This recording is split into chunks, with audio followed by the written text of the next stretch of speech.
Katerina Jakob watched the German soldiers flee. Streaming from the east, that's what she was seeing. Allied bombers flew above them. She thought they all might die, and then soon there was the silence of all the SS men. When the sun rose the next morning, it was the 1st of May, and they all sang the Internationale. They all sang the Internationale.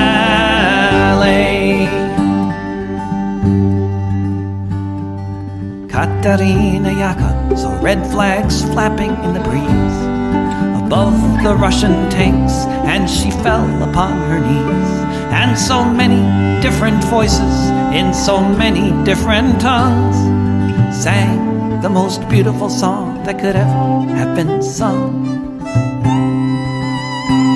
In German, Lithuanian, in Polish and in Dutch, a myriad of melodies has never had been such.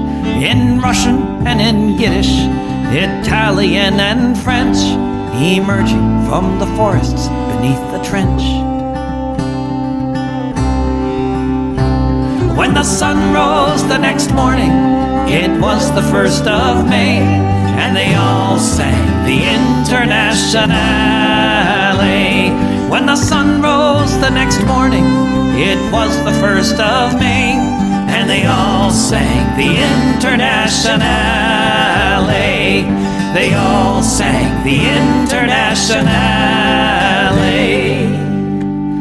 Völker, hört die Signale auf zum letzten Gefecht. Die Internationale erkämpft das Menschenrecht. Völker, hört die Signale auf zum letzten Gefecht. Die Internationale erkämpft das Menschenrecht.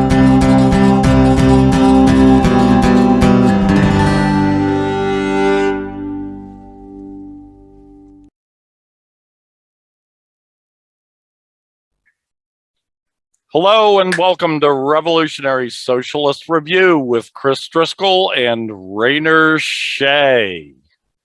On tonight's episode, we start with NATO plans to hack your brain. And one of your articles is also mentions this article. Actually, the article is coming next after this one. But NATO plans to hack your brain. That sounds really ominous, like something out of a wacky military science fiction, but it's unfortunately oh so true. NATO, according to the article, NATO is developing new forms of warfare to wage a battle for your brain, for the brain, as the military alliance put it. The US-led NATO military cartel has tested novel hybrids of warfare against its self-declared adversaries, including economic warfare, cyber warfare, information warfare, and psychological warfare. Now, NATO is spitting out an entirely new kind of combat. It has branded cognitive warfare, described as the weaponization of brain science.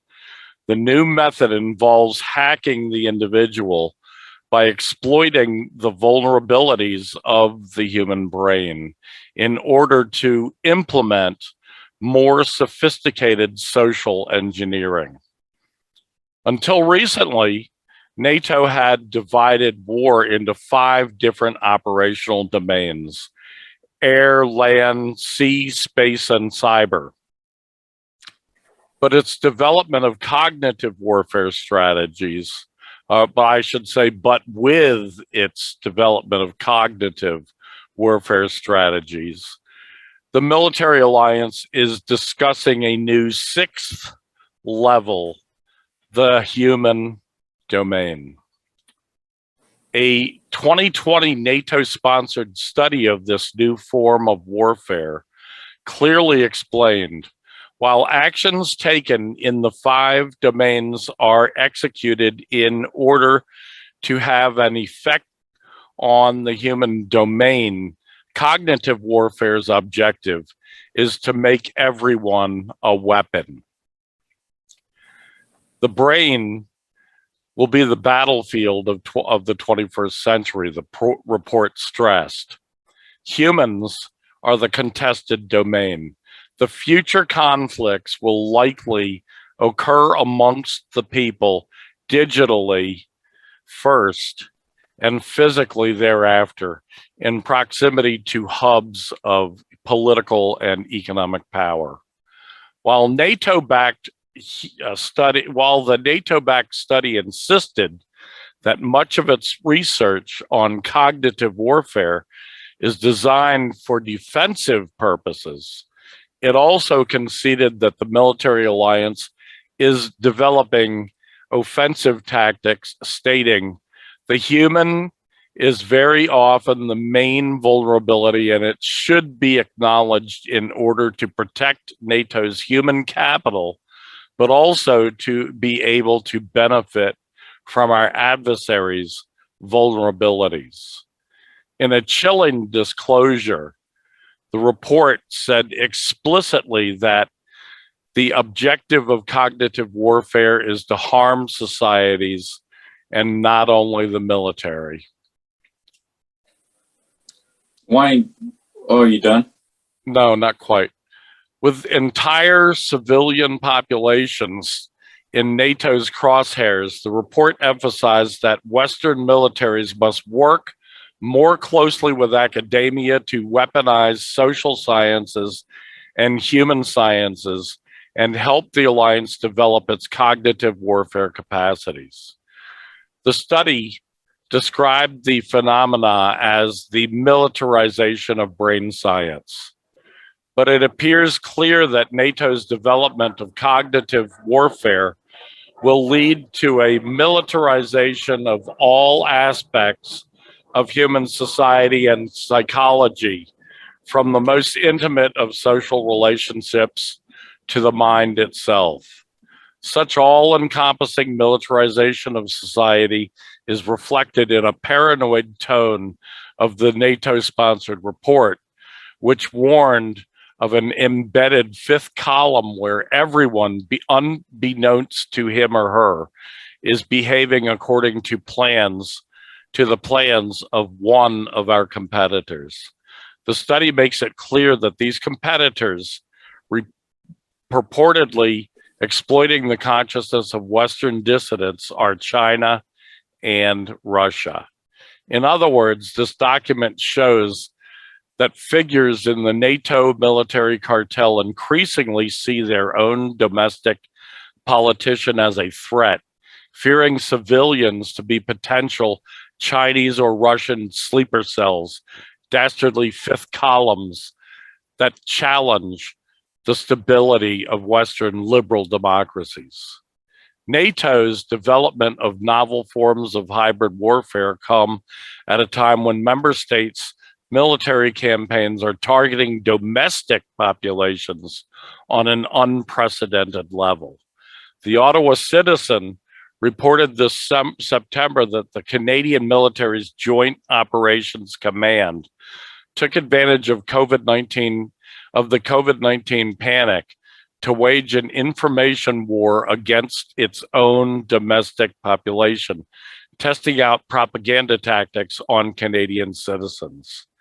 Internal NATO-sponsored reports suggest that this disclosure is just scratching the surface of a wave of new unconventional warfare techniques that Western militaries are employing around the world.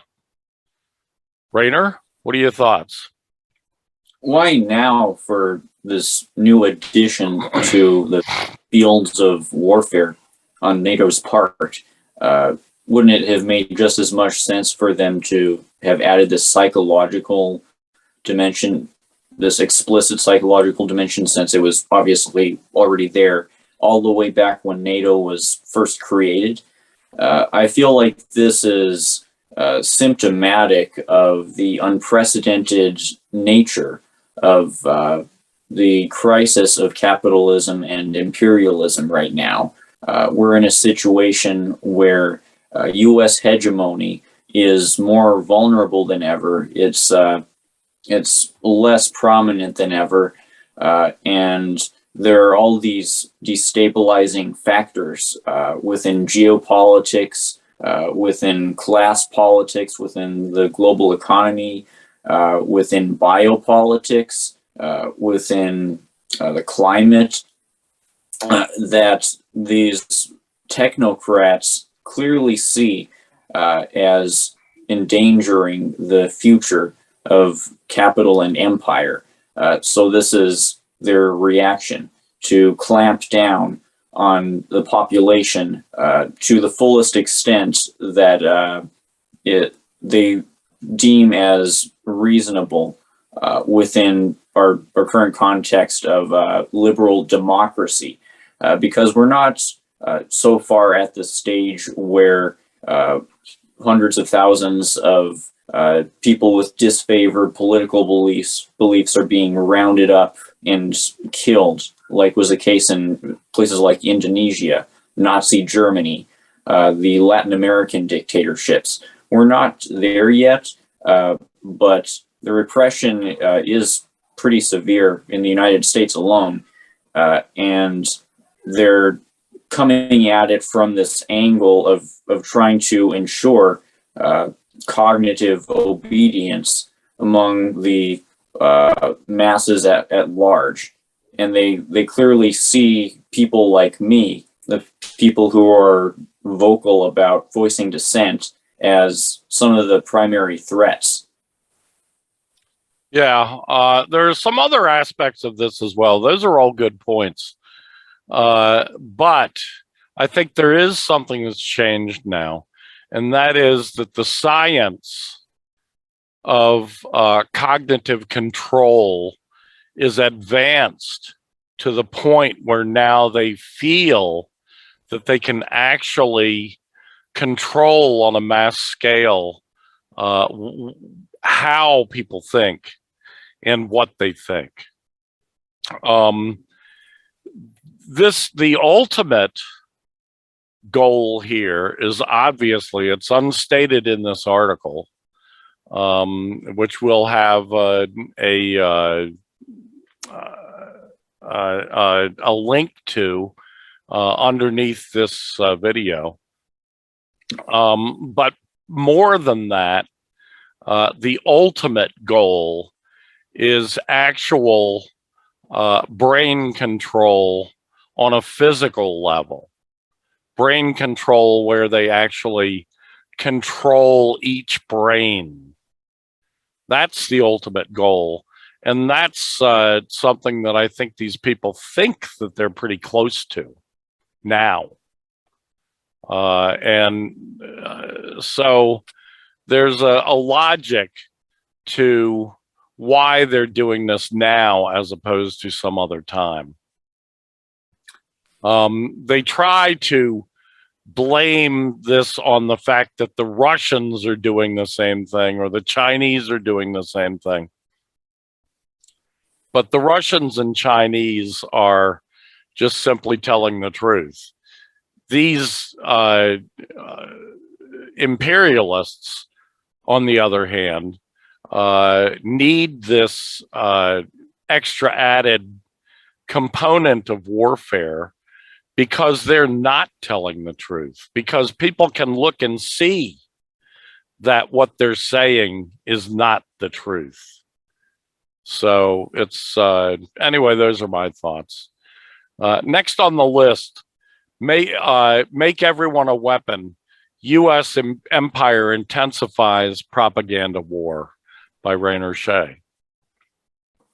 This "make everyone a weapon" quote I found quite compelling, because isn't this exactly what the kind of thing we've encountered in our daily lives as people who are learned in the deceptions of U.S. imperialism, we've continuously encountered people who have become self-styled warriors in this ideological battle. In my article, I talk about parents, some parents I have personally encountered who are wildly reactive to voicings of sympathy for countries that U.S. propaganda has convinced them are despotic and evil and need to be attacked on a supposedly moral basis. I've talked about how my friends, probably I'll encounter this too at some point. Some of my friends have been harassed, stalked by some white nationalists in this area who've showed up to my friend's apartment, stole their hammer and sickle flag. People are getting radicalized in this country on a mass scale towards reactionary camps like QAnon, with QAnon being just one of the many facets of this psychological warfare campaign. QAnon really it's just the tip of the iceberg. The bigger radicalization conspiracy theory, I think, is stuff like the Uyghur genocide lie, which was recently basically admitted by the U.S. media to be not happening, which is I think you might talk about this throughout this podcast. There's all these deceptions that are constantly being put forth and that are designed to compel people, random everyday people who happen to get especially compelled by these narratives, to become vigilantes in this twisted ideological battle. And I think that the goal of this warfare is to get these individuals to fully, genuinely believe that they are fighting in a moral crusade to preserve the good in the world. And at the center of that crusade is going after people who defend these imperialist target countries like China and the DPRK, Syria, Venezuela, so on, from the outrageous human rights violation accusations that the imperialists perpetually throw at them. Yeah. It's amazing to me.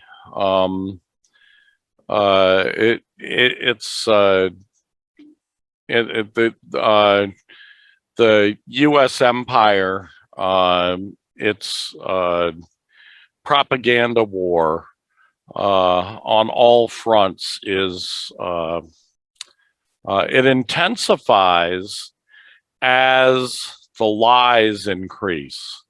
It intensifies the more the American empire has to lie about itself to its own people.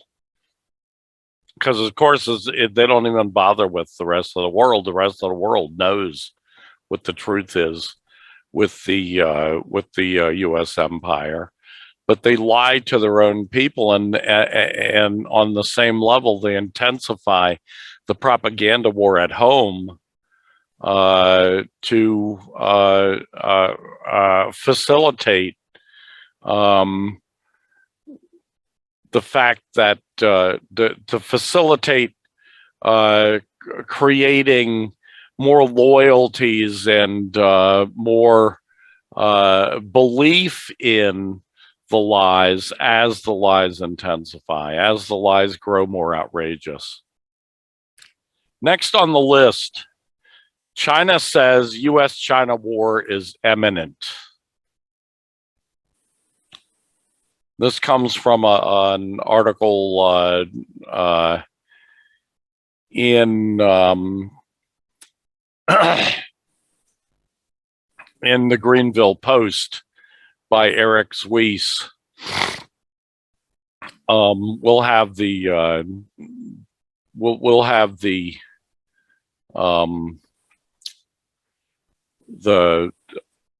link to it underneath this video.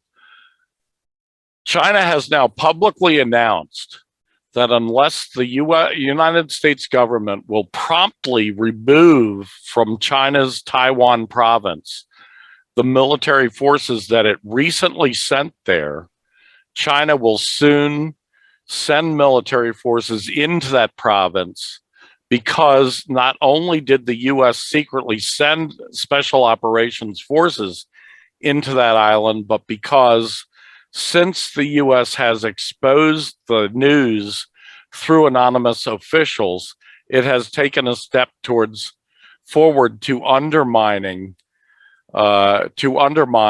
from covertly to semi-overtly the key conditions for the establishment of diplomatic relations between the Chinese mainland and the United States. That statement threatening to cut off diplomatic relations with the U.S. comes from the Chinese Communist Party's newspaper, Global Times, an editorial in the Global Times on October 8th. Its editorial speaks for the Chinese government at least as much as statements from the U.S. White House speak for the U.S. government. The Chinese editorial went on to explain that the mainland must respond to the U.S.'s new provocations to make both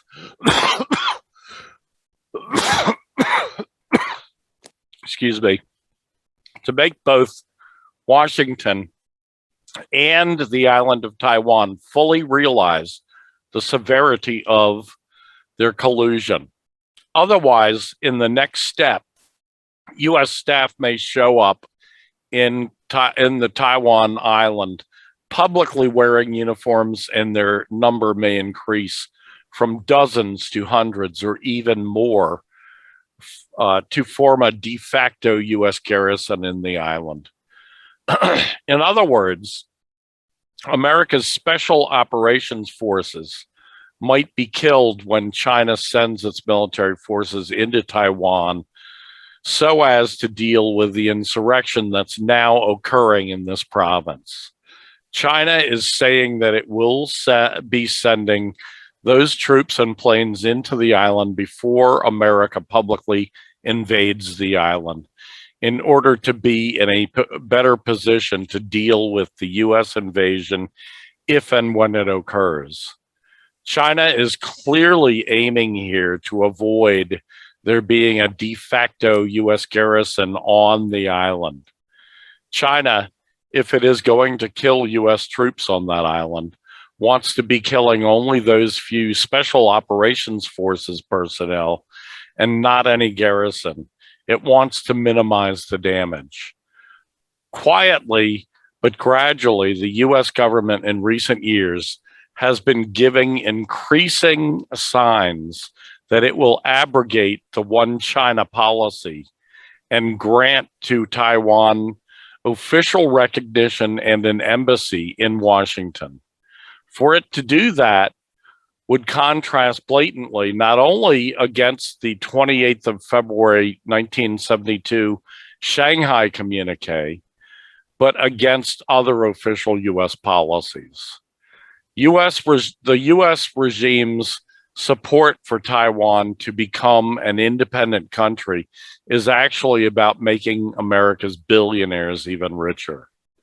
Yet it risks nuclear holocaust and the extermination of the human race. This last month, I think it might have been just this last week, the U.S. media reported this fabricated claim about China having flown its warplanes right over Taiwan. That was the impression that tens of millions of people around the globe recently got from the Western headlines. And it was so dishonest. They're outright fabricating these outrageous charges of provocations to try to create a precedent for the conflict that they seem to be determined to start.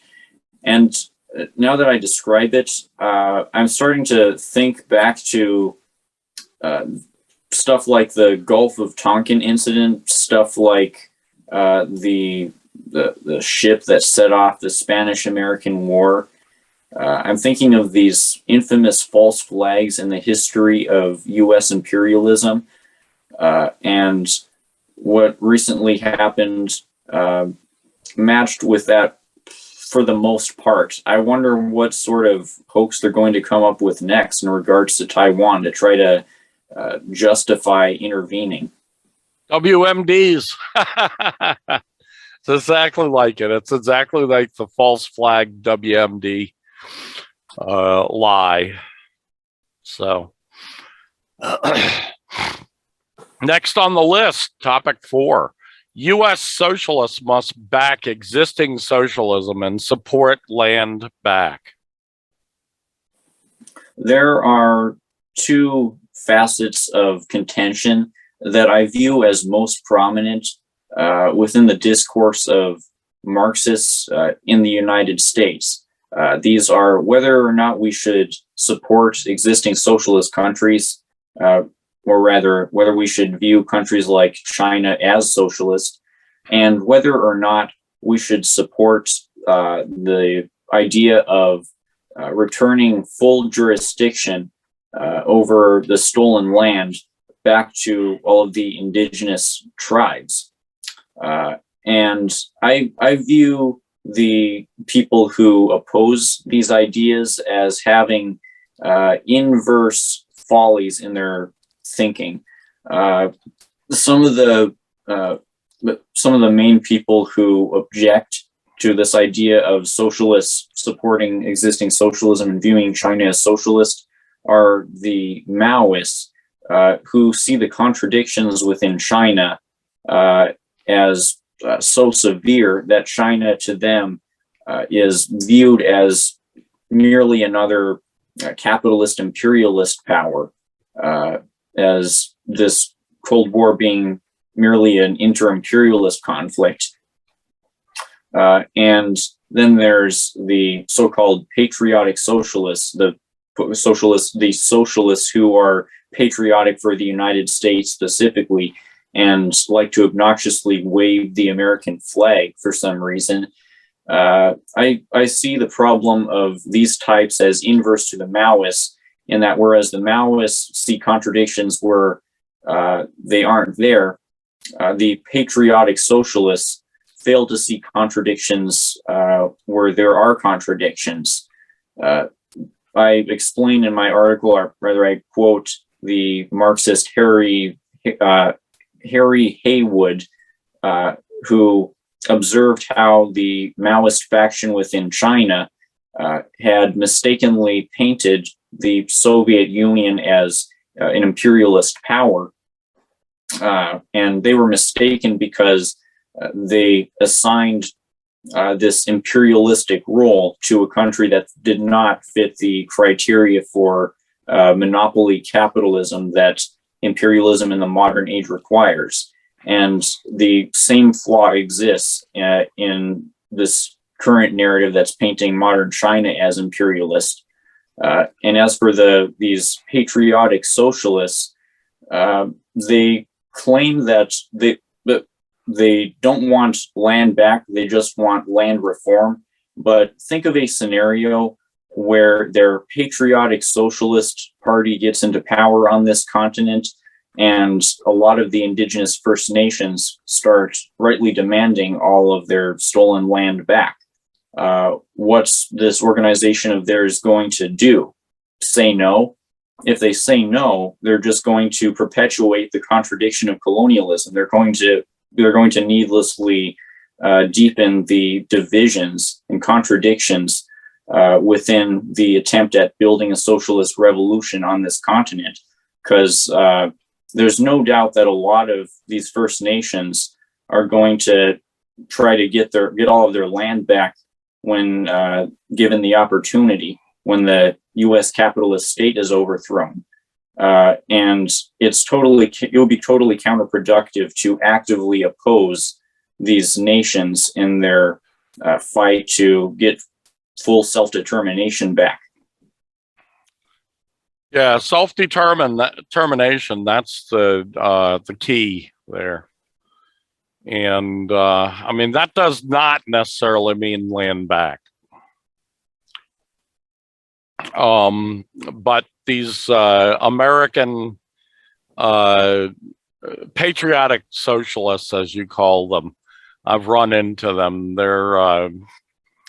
They make the mistake on the opposite end. They also reject self-determination just as you do. They reject it from the point of view that that there's some kind of hegemony that the American people, whatever that is, will make these determinations. In both cases, you're wrong. You and the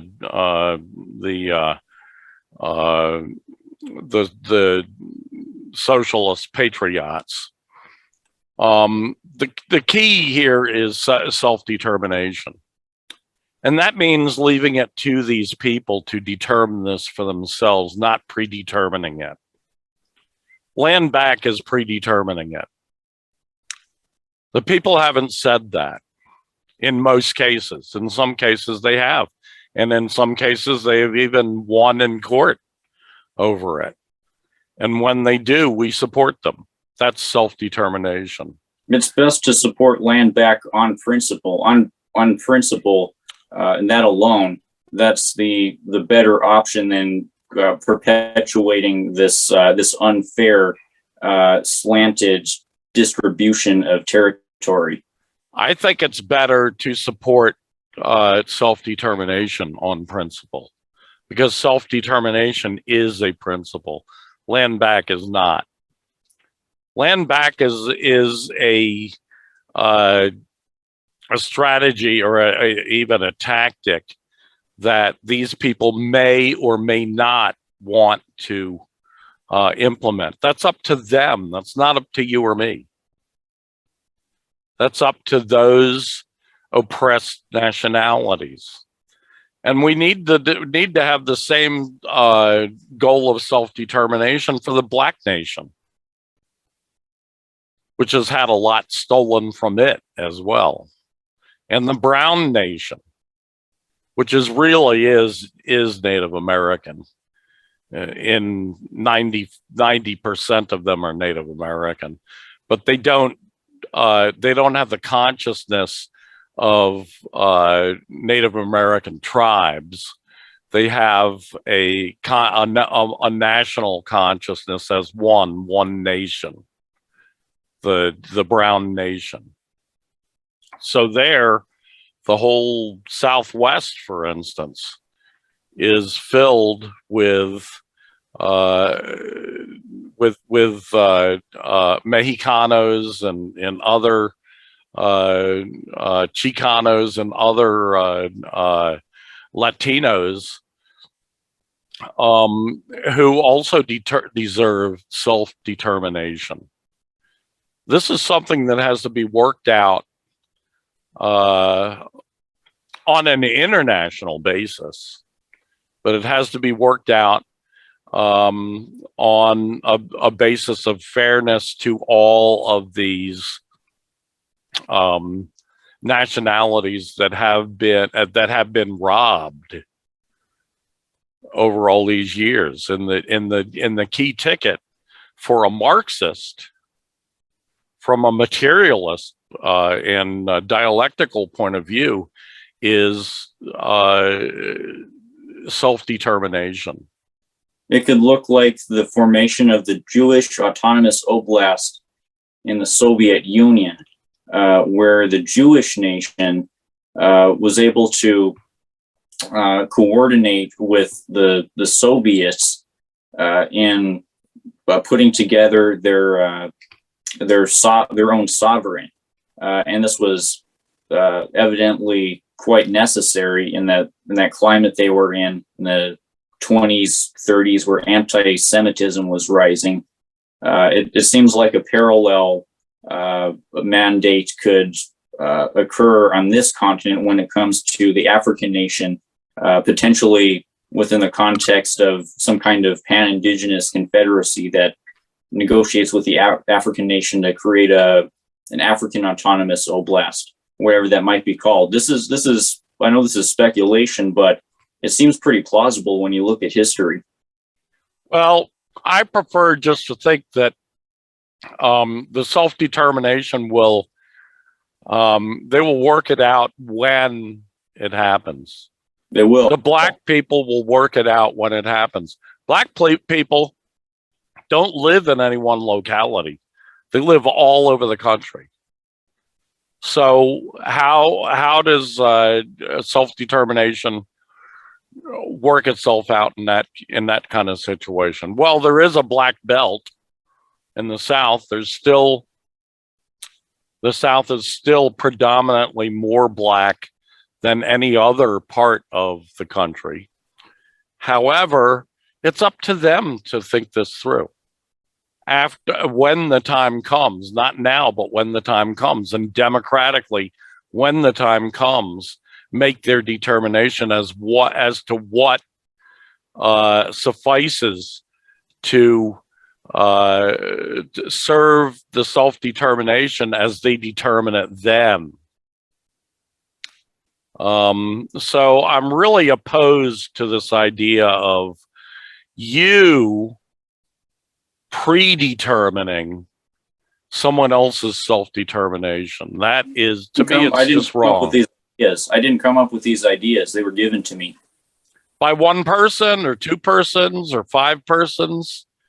That's meaningless. We're talking about nations here. And nations need to get together and determine this democratically. This is, tens of thousands, hundreds of thousands of people. It's not your good friend, Then an additional series of theorist organizations that I've gleaned these ideas from, like the No Fucking Around Club, who have advocated for the formation of an independent African sovereign on this continent, from what I understand. These are the kinds of ideas that have excited me so much, because I these are small minorities, and they have a right, because they are black people. They have a right to put forth their 2 cents, and that should be taken account of in the great whole. That's them. That's not you. You're a Marxist. I'm eager to promote their ideas. Why not promote the idea of self-determination instead? Then I wouldn't be advocating for all that much. I wouldn't be advocating for something very specific. You'd be advocating for them deciding when the time comes for them to decide, not for you to decide now. I'm just one person. I'm not going to decide all that much in the grand scheme of things. Well, you're just one person, but you're one person who's a Marxist-Leninist. So you represent Marxism-Leninism, and Marxism-Leninism is very strict about this. We don't predetermine people's self-determination. We support self-determination.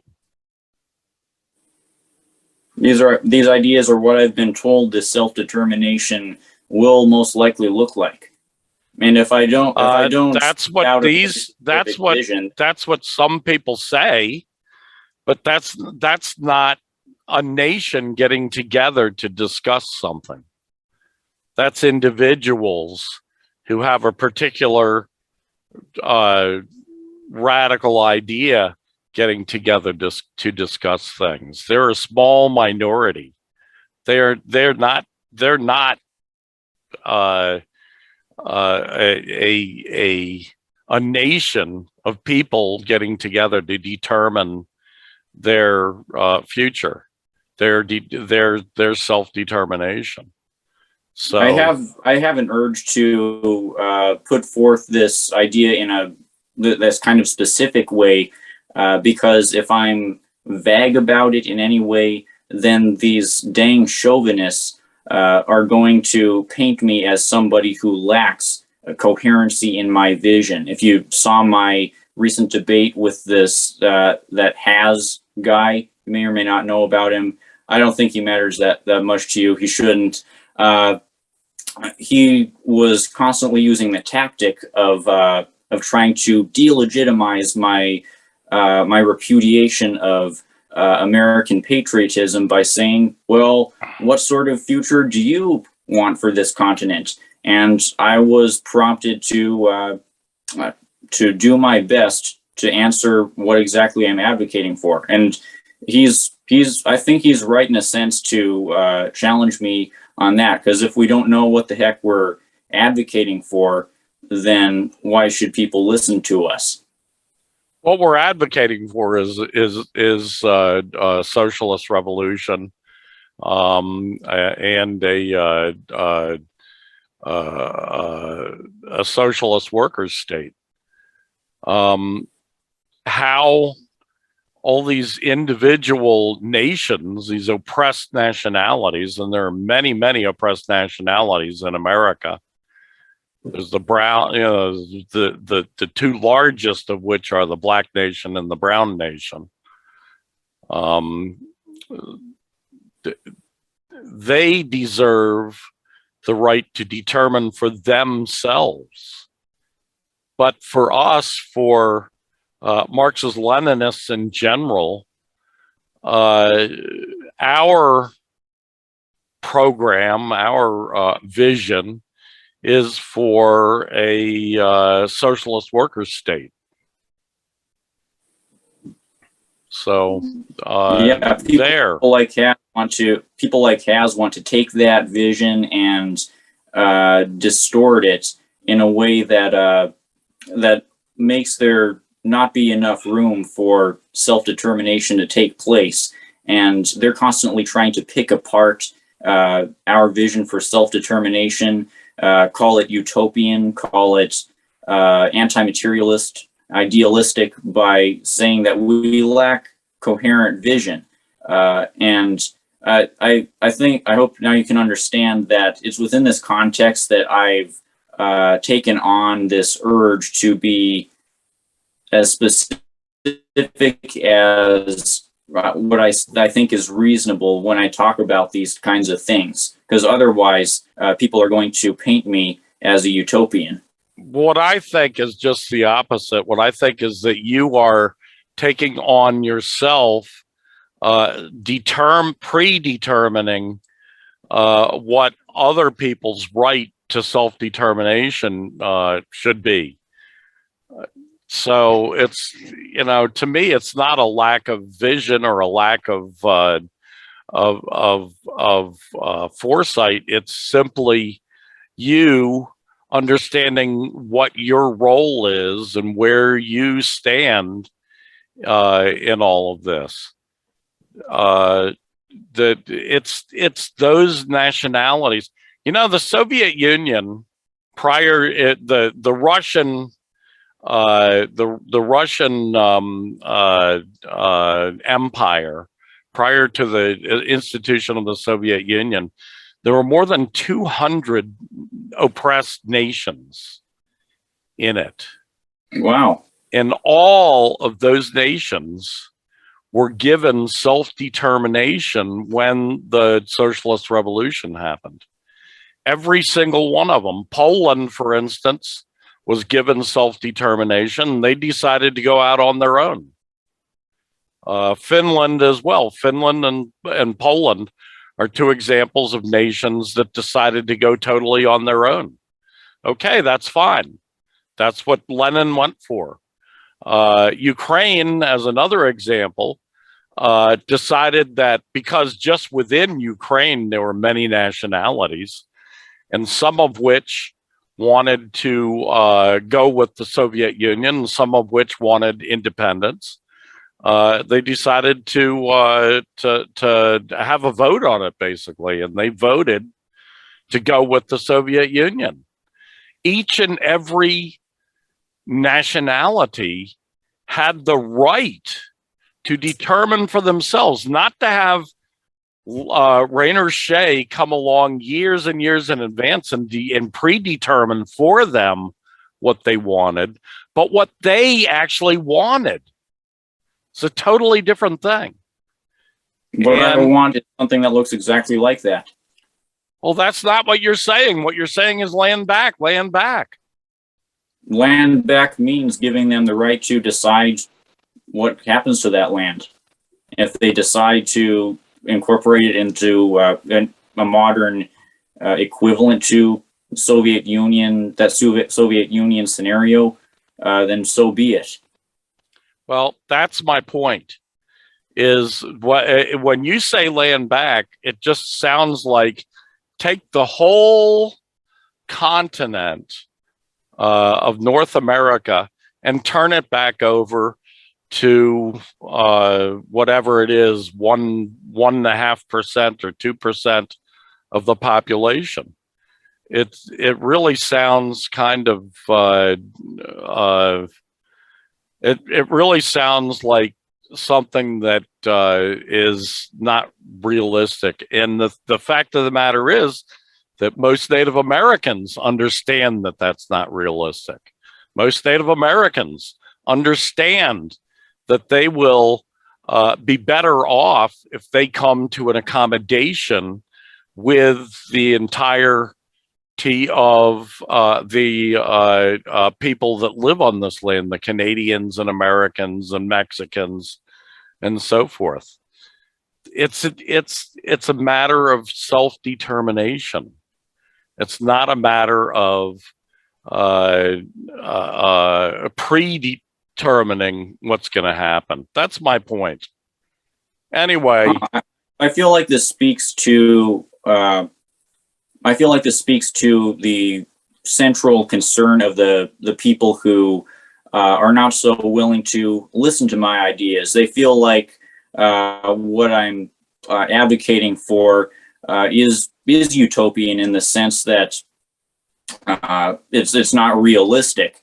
And what I think I should do better to clarify about in the future is that when I say land back, what's entailed in my advocacy for land back is everything you just described: self-determination within the context of building socialism pragmatically. And people like Has want to accuse me of not being pragmatic when I have a grasp of Marxist-Leninist theory and history, and I understand the practical implications of this task of addressing the colonial contradiction on this continent. So maybe I should write an essay at some point this next week that addresses this largely neglected detail within what I've been talking about. Well, maybe what you should do is start with the principle that Marxist-Leninists start with, and that is start with self-determination. That's what I plan to do. And under those circumstances, it's up to those nations to determine whether they would be better off being like Poland and going on their own, although Poland ended up being fascist very quickly, or, being like Ukraine and going with the Soviet Union. It's a complex issue, and it's not going, and they're not going, the current radicals in this discussion, which, believe me, is a small portion of Native Americans. Those people will be one voice out of many, and there will be many voices that are saying we've got to come to some accommodation that allows us to enjoy the forefront of reality, to enjoy the best of industrialization, the best of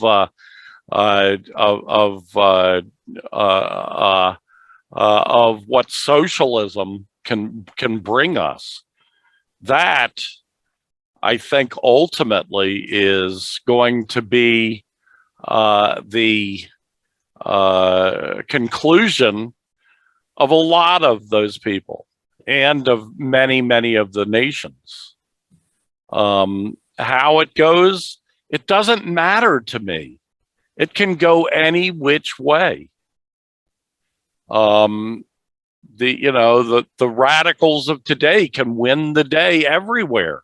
I'll be totally satisfied because my principle stood, and that is the principle of self-determination. Self-determination is the axis around which this whole discussion needs to take place, not predetermining any course of action first, other than the course of action of predetermination. Anyway, if I incorporate all of those ideas you just explained in this planned essay of mine, I think I'm going to come up with perhaps my most nuanced take on this so far.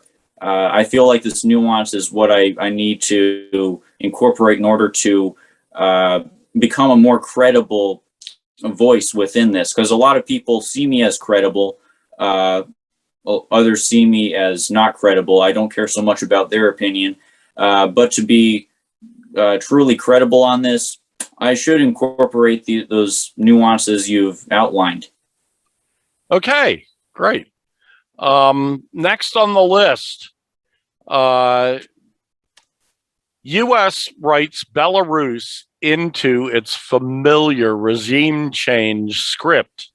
This is an article by Alan McLeod, in MintPressNews. We'll have the link for you under this video.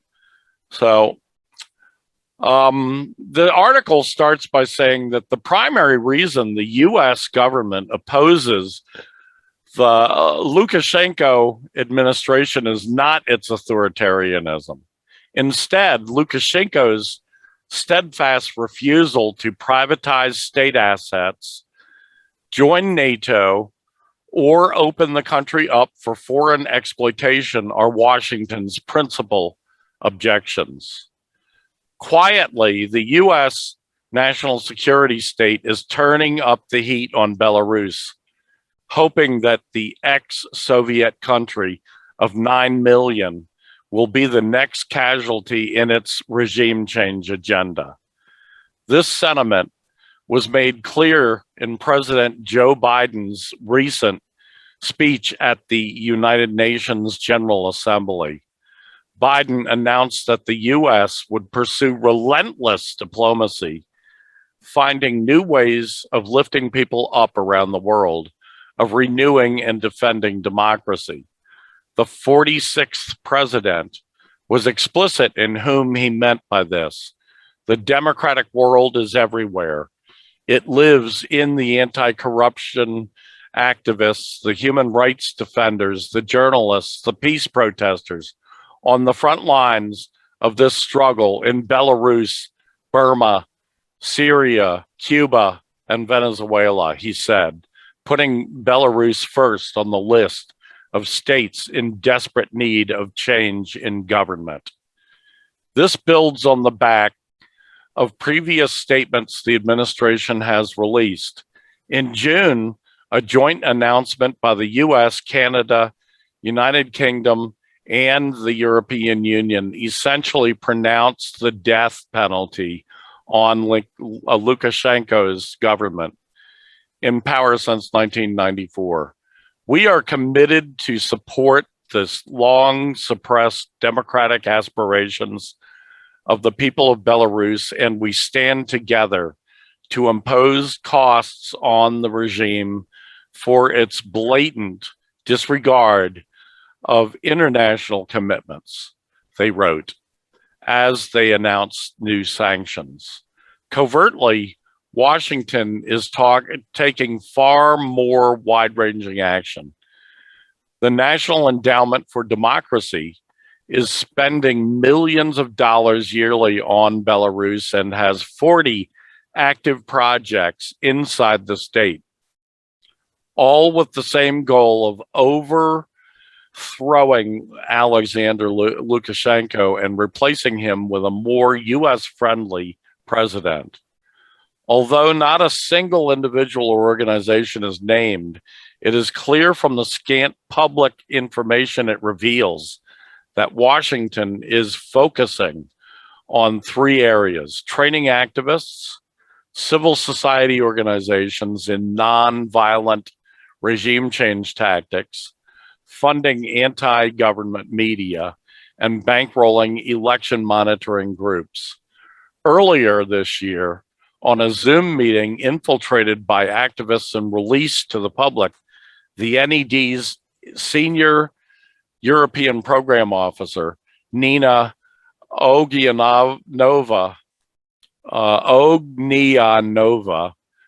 boasted that the group's leading nationwide demonstrations against Lukashenko last year, actions that made worldwide headlines, were trained by her organization. We don't think this movement that is so impressive and so inspiring came out of nowhere. That it just happened overnight, she said, noting that the NED had made a modest but significant contribution to the protests. On the same call, NED President Karl Gershman added that we support many, many groups, and we have a very, very active program throughout the country. And many of the groups obviously have their partners in exile. Gershman also boasted that the Belarusian government was powerless to intervene and stop them. We're not like the Freedom House or NDI, the National Democratic Institute, or IRI, International Republican Institute. We don't have offices, so if we're not there, they can't kick us out. The US and Europe have not only decided Lukashenko must go, but have even agreed on his replacement. Svetlana, let me see if I can get this straight. Tsikhanouskaya,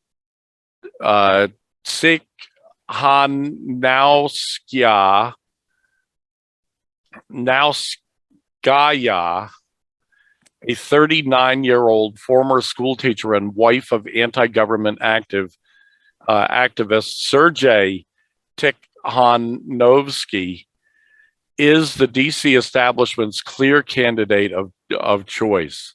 Described almost universally in corporate media as the pro-democratic activist, Tikhanovskaya emerged from obscurity last year after her husband was barred from standing in the 2020 elections. Sergei is currently on trial for his role in organizing nationwide demonstrations last year, an event the government sees as a coup attempt. More worryingly, Tikhanovskaya appears to be among the least trusted and most disliked people in the entire country. The poll finding that even among people who supported the 2020 protests, her trustworthiness score is negative. So there you have it. US writes Belarus into its familiar regime change script. This is a good place to look for the tactic that the NATO report mentioned of using cognitive warfare to target not just the militaries of the given countries that Washington is going after, but the societies at large. What sorts of ideas are the imperialists trying to plant into the heads of Belarus residents? It seems like what they want is to convince the people there that the way out of the social ills and governmental flaws that they're confronted with in that country is to overthrow the government, or at least depose the current people in charge of the government without any way of ensuring that the new government won't be figureheads for NATO. The CIA propagandists, NATO, want the people in these countries to hyperfixate on whatever flaws, real or perceived, are in their existing governments, while not at all thinking about the ominous, actually pretty brutal history of NATO installing their leaders into these countries and often carrying out atrocities, or at the very least carrying out economic reforms that leave the working class battered, neoliberal policies, privatization, austerity, regressive taxation, corruption. That's been the case in all of the countries where Washington has installed their leaders. Think back to the installation of the Shah of Iran in 1953. The worst case scenario are things like the dictatorships in Argentina and Chile and Indonesia. Indonesia, that's a place where something like 1 million people died in a genocide that the U.S. carried out when it installed a dictatorship in that country. We don't know if they're aiming to install a genocidal military dictator in Belarus, but whatever government they might come up with there is going to be worse than the current one by a long shot. I would prefer to end the podcast now. It's been an hour due to our quite long arguments about land back, which I think was. Well, we only have one more. We only have one more, and it's the new Bolivian regime change attempt and its terror tactics. So you can just quickly go through that and we can end. Okay.